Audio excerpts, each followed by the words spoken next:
is in a relatively good shape considering what's happening across the world and the resulting constraints that it puts on our growth. India's GDP for this year is likely to be around 6.4% over last year, and it's expected to hold or even gain momentum in the coming years.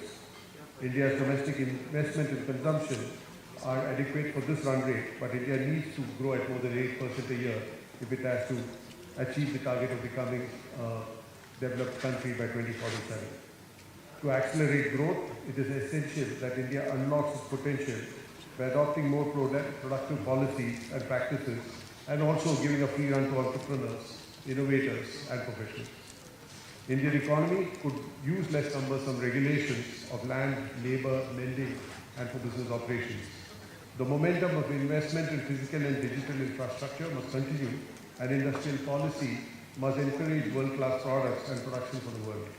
India also has the additional leverage of being a big consumption center for the world.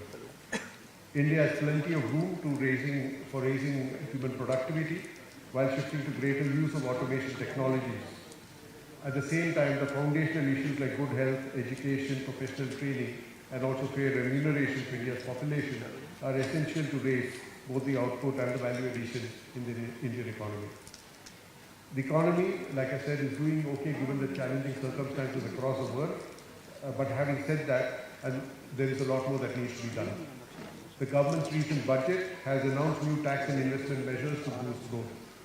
Barring something unforeseen, India's GDP is expected to stay at this growth rate at least for the next 5 years. And IMF has estimated that the Indian economy will cross the 5 trillion mark by 2028, and then it will only take a few more years to add in.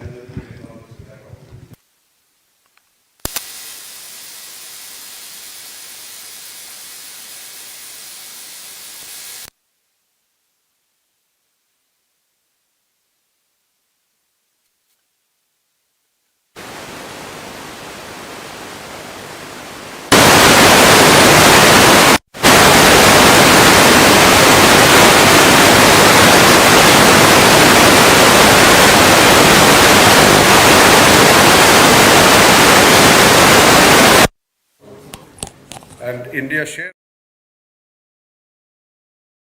despite it being a low middle income country, whereas the share of global manufacturing is under 3% despite having huge labor availability and competitive wages. Today we will be discussing this subject as well, and how can all these sectors be marching together. The government is doing its bit to sustain the growth, and the proposal to leave more money in the hands of lower middle class taxpayers should give an impetus to urban consumer spending and encourage more investment in production and commerce. Rising consumer spending has to go hand in hand with the government spending to sustain GDP growth at a high level, because India has made this transition from being just consumption-led to being investment-led, particularly over the last few years. But the growth also has to be fiscally and environmentally prudent. Today, India's debt is less than its GDP, and there is some room to borrow and spend without creating too much risk, but there has to be a continuous increase in the volume and the value of the country's output to make the debt-funded growth meaningful, and the debt should be used for creating capital assets and in capital expenditure more than in revenue expenditure. India's big challenge is to switch to clean and green technologies without losing momentum and competitiveness, because some of the countries who made this journey before us have also had to spend a lot of money to clean up, and I think India has the opportunity to have clean and green growth. Increasingly, India will also face policies which will be loaded against us if we are not green enough. The proposed reforms in taxation, industry regulation and trade treaties should help sustain India's high optimism about its economic destiny, and the use of tariff to enforce assembly of electronic and clean tech products in India will also promote local expertise, create jobs and build domestic supply chains for critical products. The creation of a new fund of funds for deep tech startups would enable the next generation startups to drive the contribution of the digital economy to India's GDP growth. The more recent developments in the area of space technology is also a matter of a great pride, particularly not just what we are doing as ISRO, but also bringing the startup ecosystem into space technologies. Ultimately, it is for all of us as management leaders to translate the policy and the regulatory opportunities into higher growth. India's business and policy leaders need to pay special attention to geopolitics, and I think we were just talking about it before we came into the conference room, that it's a very dynamic environment where policy is changing by the day, and geopolitics is really playing out very differently from what we've seen over the last few decades. So this will have an impact on our access to foreign markets, also access to foreign technologies and materials. And India's domestic growth and competitiveness require it to have the requisite inputs and technologies, and hence it is important for India to become self-reliant as much as possible in all the important areas which will have an impact on our future. India's business leaders also have to build resilience against the tariff measures that we are starting to see, because globally countries and geographies are going to first put their interest and not necessarily be governed by the rules of world trade over the last 20 years. So hence the need for organizations and all of us as leaders to be both resilient and agile. In course of today's discussion, we will explore some of these important imperatives for India's management leadership, and we will identify the next drivers for accelerating growth. We will have some of India's top business leaders and technology innovators to tell us about the ways to unlock India's latent potential and to get to the target of becoming a developed country within the next 2 decades. Thank you very much for being here. Thank you. Thank you, sir. Ladies and gentlemen, AIMA commemorates its Foundation Day by releasing a special souvenir to mark the occasion. May I request all the distinguished dignitaries on the dais to release the AIMA souvenir.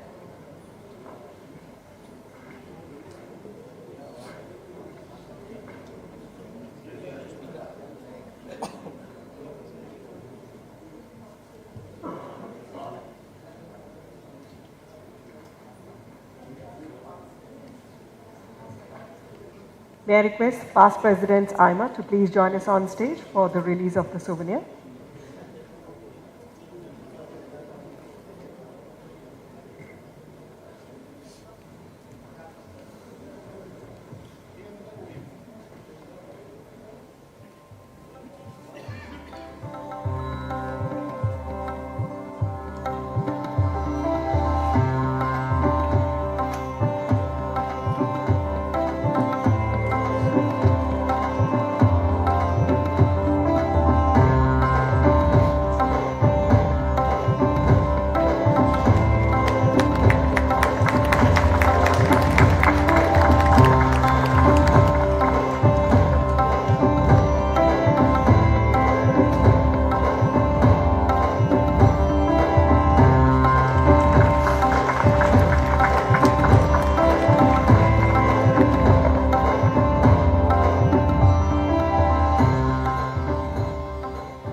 May I now request Ms. Sunita Reddy to deliver the concluding remarks.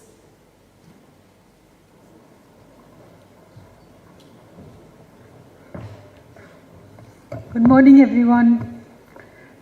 Good morning. Shri T. V. Narendran, Senior Vice President, AIMA, and CEO and Managing Director, Tata Steel. Ms. Rekha Shiti, Director General, AIMA.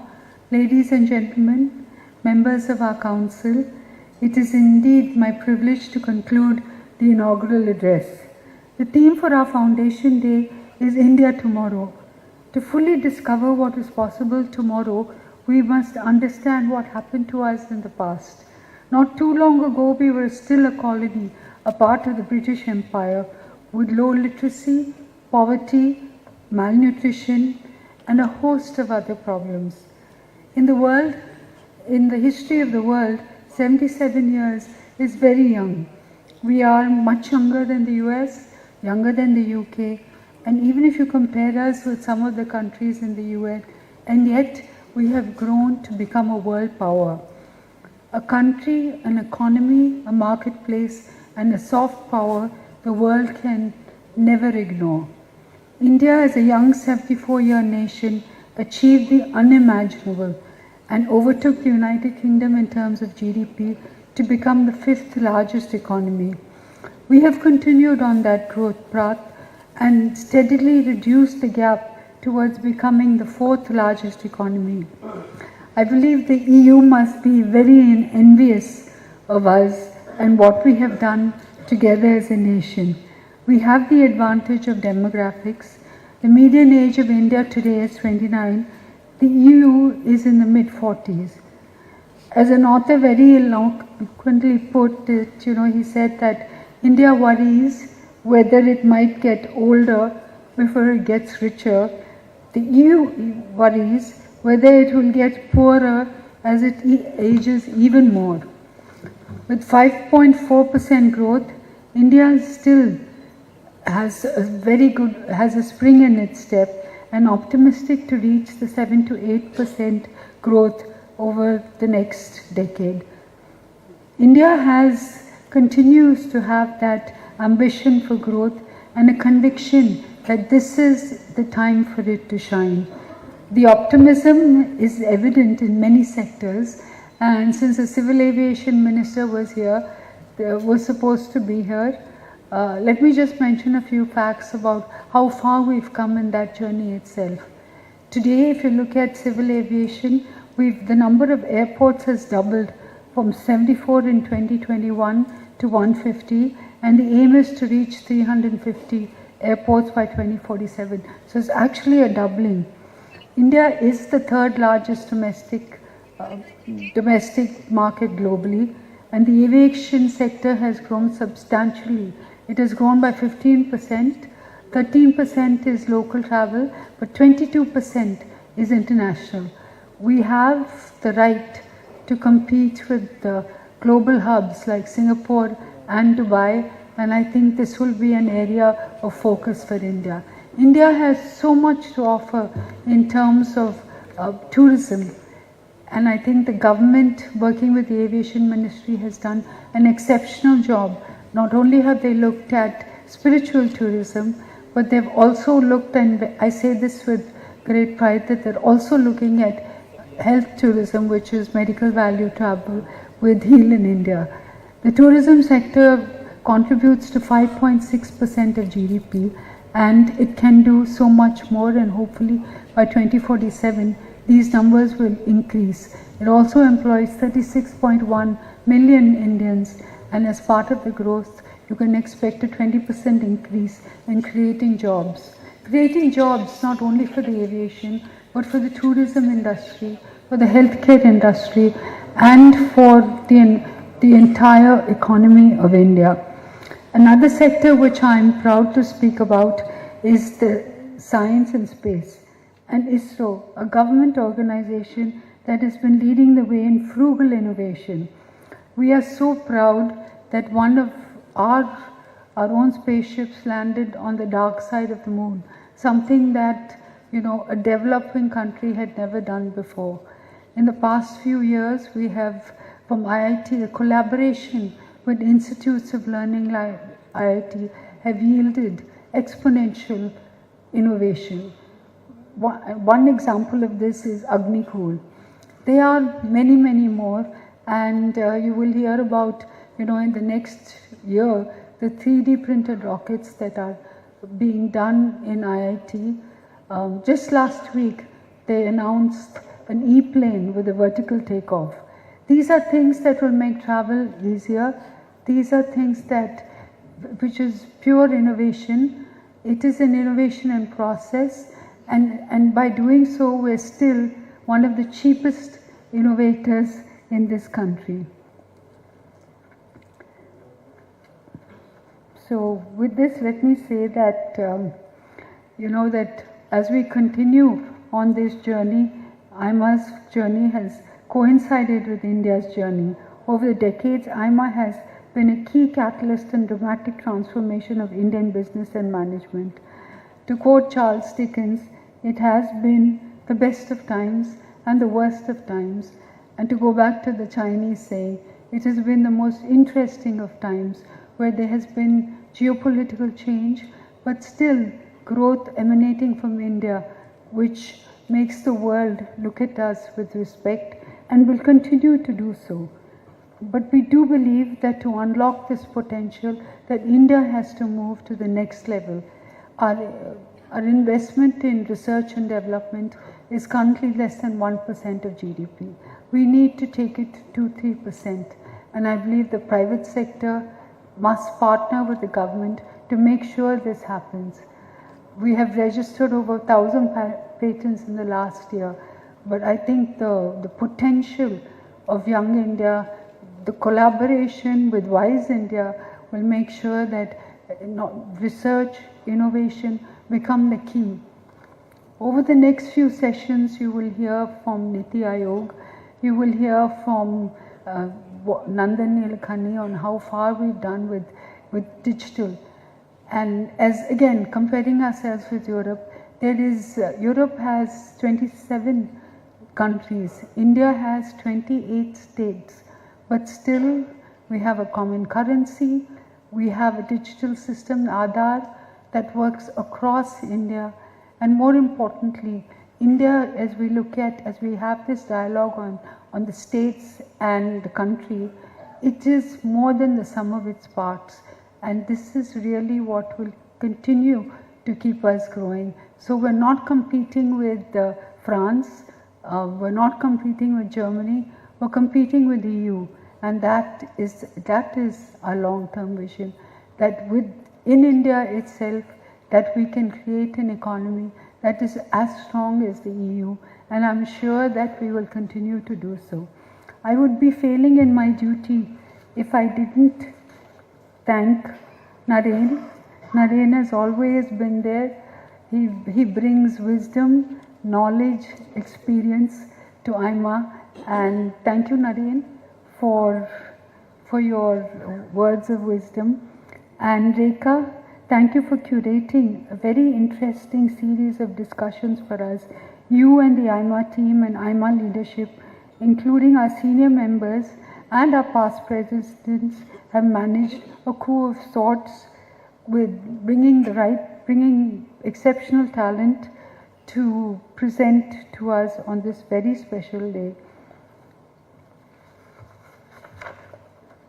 Today's program is curated with the best and brightest sons of our soil, a very distinguished lineup of speakers who will provoke our thinking, challenge our mindsets, and bring out the best ideas. So thank you, ladies and gentlemen, for joining us today. I promise that this will be a very special session where you will hear from leaders of the industry, people who have really executed not just a dream, but they're focused on speed, they've scale, they're focused on innovation, and these learnings, I believe, will be relevant for the India of tomorrow, which is our theme, unlocking industry, innovation and talent. Thank you again for being with us this morning. Namaste. Thank you, ma'am. With this, we come to the end of this opening session of AIMA's 69th Foundation Day. May I request you all to please remain seated as we will be starting the next session immediately.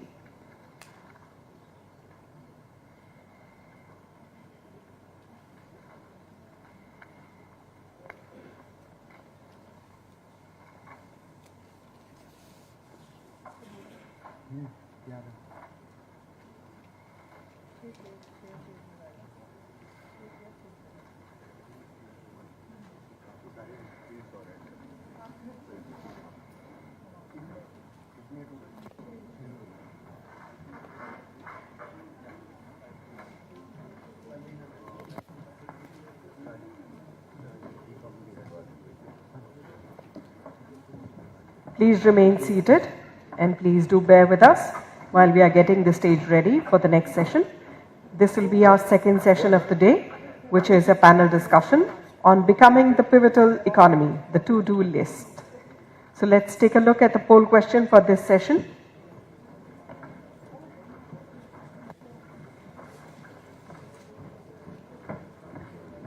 Here it is, the results from the previous question. Air taxis can solve India's traffic congestion and pollution problem. As you can see on screens, 50% agree, 40% disagree, 10% can't say. Meanwhile, we have the poll question for this session. India must have the US backing to become a pivotal economy. Please do share with us whether you agree, disagree, or can't say. We would love to have your opinion. India must have the US backing to become a pivotal economy. Please do share with us whether you agree, disagree, or you can't say.